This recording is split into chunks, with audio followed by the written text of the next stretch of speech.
मित्रांनो, सध्या आपण आलो रत्नागिरी या ठिकाणी आणि रत्नागिरीचा गड जो आहे ना पुरा एक्सप्लोर करून ना येईपर्यंत आपला इथं गावाकडले मित्र भेटले, तर तुम्हाला त्यांच्याशी बोलून घेतो आणि दाखवते। आणि जवळच रत्नागिरीचा पूर्ण बंदर आहे, तर आपल्या गावातून कोणी पण सांगतो की रत्नागिरी बोटीत जायचं। रत्नागिरीचं बोट कधी बघितलं नाही, रत्नागिरी कोणत्या ठिकाणी आहे आणि बंदर कोणत्या ठिकाणी आहे तो कधी बघितला नाही, पण आज बघणार आहे। आणि इथं मी आता जस्ट उभा आहे ना, ते हॉटेलमध्ये धामणगावचे पोरं आहेत, 4-5 ते काम करतात, तर त्यांच्याशी थोडंसं बोलून घेतो। थोडीशी आपल्याला त्यांच्याशी बोलून घ्यायचं आहे आणि भेट करायचं। बघा, हे जे दादा आहेत ते इथं ड्रायव्हरिंगचे काम करत आहे ना, हां, आणि 2 पोरं आहेत ना, ते इथं रत्नागिरीच्या बोटीमध्ये काम करतात, बरोबर ना?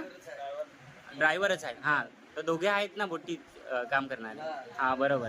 आणि हे पूर्ण स्टॉल आहे ना, ते मॅनेजर आहे, हां, हे जे पूर्ण स्टॉल आहे ना तुम्हाला दिसतंय आता, इथं हे धामणगावची पोरं काम करायला आलेत इतक्या लांबून रत्नागिरी साईडला। तर बघा, इतक्या लांबून आपल्या पालघरकर माणसं इकडे येऊन ना काम करतात, म्हणजे आश्चर्यजनक मला वाटतंय, कारण की आज मला ती माणसं भेटली, इतक्या आपल्या लांबून पालघरकर इथं भेटली, म्हणजे मी आश्चर्यचकित आहे भाई। म्हणजे गावाकडून ऐकलं होतं की रत्नागिरीला मासे मारायला जातात, एवढंच ऐकलं होतं, पण आज 3-4 पोरं भेटलं, त्या स्टॉल छोटीशी आहे तिथं काम करायला, तर बरंच असं वाटतं